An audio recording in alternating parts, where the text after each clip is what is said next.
Salut à tous, bienvenue dans cette nouvelle vidéo. Ça y est, on y est. Demain soir, 20h45, première journée de Ligue 1, championnat de France, Le Havre, Paris Saint-Germain et beaucoup d'interrogations, beaucoup de questions sans réelle réponse.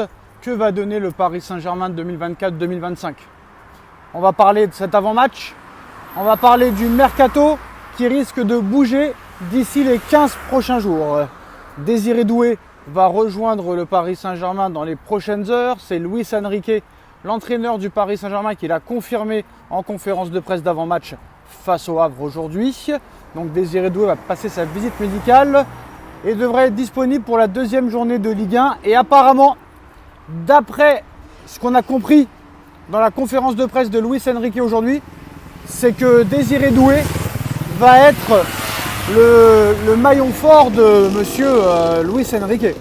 C'est-à-dire que Désiré Doué, dans la tête de Luis Enrique, sera un titulaire indiscutable. Voilà, comme il a fait avec Barcola. Alors qui c'est qui va sauter? Quel est le vrai poste de Désiré Doué? Ailier, milieu relayeur, milieu défensif, numéro 8, il est assez polyvalent. Donc là, le Paris Saint-Germain est en train de tout faire pour essayer de vendre Manuel Ugarte. C'est vraiment dommage, c'est un regret. On en reparlera, mais je pense que Manuel Ugarte valait mieux que ça. Honnêtement, il a eu un traitement à vomir, on va pas se mentir. On n'a jamais su la raison pour laquelle il a été expulsé.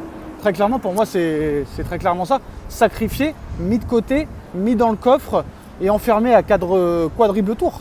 Voilà, c'est pas normal, on n'aura jamais l'explication. Et quand je vous dis que les médias français sont les pires du monde, il n'y a même pas un bon. Il n'y a même pas un bon, moi je te le dis. Voilà, je vous dis la vérité, il n'y a même pas un bon journaliste footballistique en France.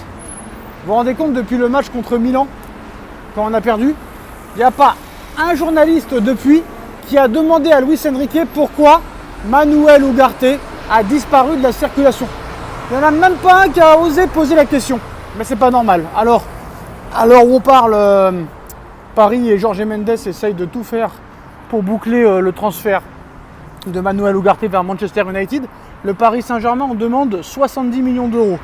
Alors, est-ce que c'est... Le mercredi, Paris va essayer, mais ce ne sera pas une priorité. Mais ils vont quand même essayer à l'arrivée sans se ruiner. Voilà, c'est assez compliqué le dossier de Jadon Sancho. En tout cas, lui, Sancho veut absolument venir au Paris Saint-Germain. Et en plus, chose inédite au Paris Saint-Germain, Jadon Sancho est prêt à baisser son salaire pour quitter Manchester United et venir au Paris Saint-Germain. Et moi, quand on te parle comme ça, moi j'ai vraiment envie. Voilà, je veux dire la vérité, Sancho, il a fait une très belle saison 2023-2024. Et on le sait très bien, nous Parisiens, il nous a fait très mal en demi-finale de Ligue des Champions la saison dernière. Donc moi, Sancho, Doué, ça amène de la concurrence à Barcola, à Dembélé, c'est très bien. D'ailleurs, on a commencé à prendre la tête à Luis Enrique en conférence de presse sur le dossier Mbappé. Comment jouer sans Kylian Mbappé?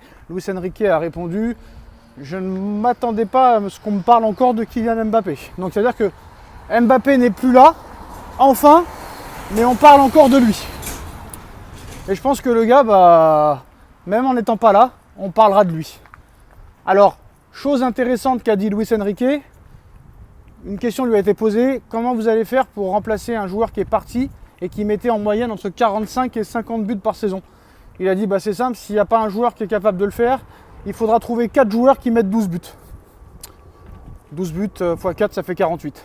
Donc voilà, en espérant que Barcola mette 12 buts, Dembélé 12 buts, Ramos 12 buts, Kolo Muani 12 buts.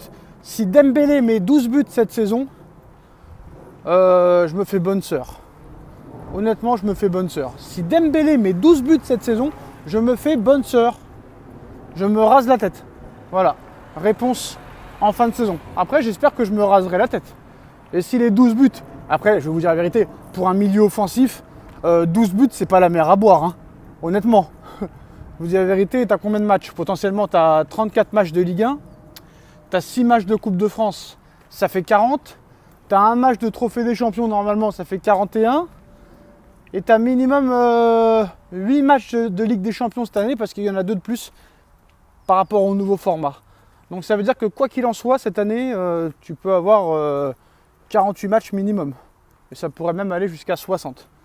Donc 12 buts en 60 matchs, c'est pas top. Bref, quoi qu'il en soit, ce serait une exceptionnelle performance pour monsieur Ousmane Dembélé. Et après, pour la suite du mercato, bah, c'est simple. Paris cherche encore minimum 2 joueurs. Donc Jadon Sancho, ils vont essayer de le faire. Ils priorisent un ailier plutôt qu'un attaquant. Victor Osimhen, lui, veut venir au Paris Saint-Germain, mais le Paris Saint-Germain ne veut pas d'Osimhen, surtout à ce prix-là. Peut-être que De Laurentiis va le regretter, parce que c'est vrai que ça ne vaut pas 100 millions d'euros à l'heure où on parle. Je pense qu'il y aura une dernière offensive pour Kvaratskhelia. Je pense, c'est mon avis. Alors Carlos Soler est en route pour West Ham.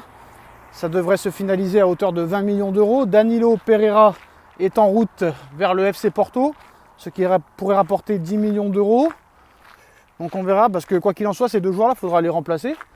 Et Paris cherche aussi un arrière-gauche. Et j'avais dit la problématique de Nuno Mendes. Nuno Mendes est déjà forfait pour le match de demain contre Le Havre. Non, il n'est pas blessé, il est suspendu. Donc pas de Nuno Mendes demain à gauche, pas de Lucas Hernandez blessé, pas de Kipembe qui est porté disparu depuis 2 ans, pas de Milan Skriniar. Donc on va pas se mentir, il nous fait croire qu'il n'y a pas de numéro 1, il l'a confirmé encore en conférence de presse. C'est l'entraînement et les matchs qui donneront le ton pour savoir qui est numéro 1, qui est numéro 2, qui est numéro 3, sachant que Donnarumma a toujours été numéro 1 et qu'il a fait un euro pas mal, c'était le seul Italien qui tenait la route. Safonov a été acheté 15 millions d'euros, je pense que 15 millions d'euros acheter un gardien, c'est pas pour le mettre sur le banc. Et la forme d'Arnaud Tenas, qui est ressorti champion olympique avec la Roja au JO de Paris. Donc déjà premier casse-tête pour Luis Enrique. On va voir ce que ça va donner. Je suis impatient de voir ce qui va se passer demain, mais on va pas se mentir, il va y avoir beaucoup de purges. Ça va être un jeu de possession de balles, du jeu très lent. On va essayer de trouver les ailiers vont essayer de trouver les attaquants. Et puis voilà. Surtout, message de prévention s'il vous plaît. Message de prévention. Même si Joao Neves fait un gros match demain, calmez-vous. Calmez-vous, calmez-vous, calmez-vous. Voilà. Sur Joao Neves, il va falloir faire très très attention.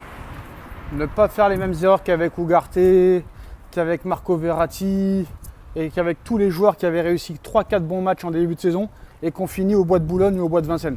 Donc, à raison gardée, soyez prudents sur Joao Neves. Il faudra juger à la fin de la saison.